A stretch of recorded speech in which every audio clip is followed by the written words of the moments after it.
ఇవాళ BJP MP DK అరుణ madam ఉంది కదా నుల్లా ఇక మేడం ఇంటి ముంగట ఎస్ఎఫ్ఐ ఇంకా ఎస్ఎఫ్యుఐ నాయకులు అందరు కలిసి ధర్నా చేసి మేడం ఇంటిని ముట్టడించిండ్రట.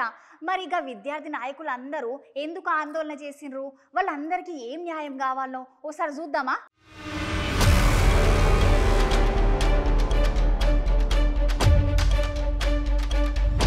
మొన్నటిదాకా విద్యార్థులందరూ ఆందోళన చేసిర్రు గనుల్లా గా నీట్ పరీక్ష ముచ్చటి మీద. అయితే ఇప్పుడు కూడా గట్లనే విద్యార్థి సంఘాలు బీజేపీ ఎంపీ డీకే అరుణ మేడం ఇంటి ముంగట ధర్నా కార్యక్రమం అయితే చేపట్టిర్రుల్లా. ఎందుకంటే నీట్ పరీక్షల్లో జరిగిన అవకతవకలను మళ్ళోసారి విచారణ జరిపించాలని, పరీక్షను మళ్ళోసారి నిర్వహించాలని ఎంపీ డీకే అరుణ మేడం ఇంటి ముంగట ఎస్ఎఫ్ఐ విద్యార్థి లీడర్లందరూ ఆందోళనకు దిగిండ్రు. ఈ ముచ్చట తెలుసుకున్న పోలీసులు వెంటనే అక్కడికి వచ్చి ఆ విద్యార్థి నాయకులందరినీ పోలీసు జీప్లు ఎక్కించుకొని పోయిర్రు. నీట్ పరీక్ష మళ్ళీ నిర్వహించాలి, లేకపోతే బీజేపీ నాయకుల ఇండ్లను ఇటనే ముట్టడిస్తామని అంటున్నారు విద్యార్థి సంఘాల నాయకులు.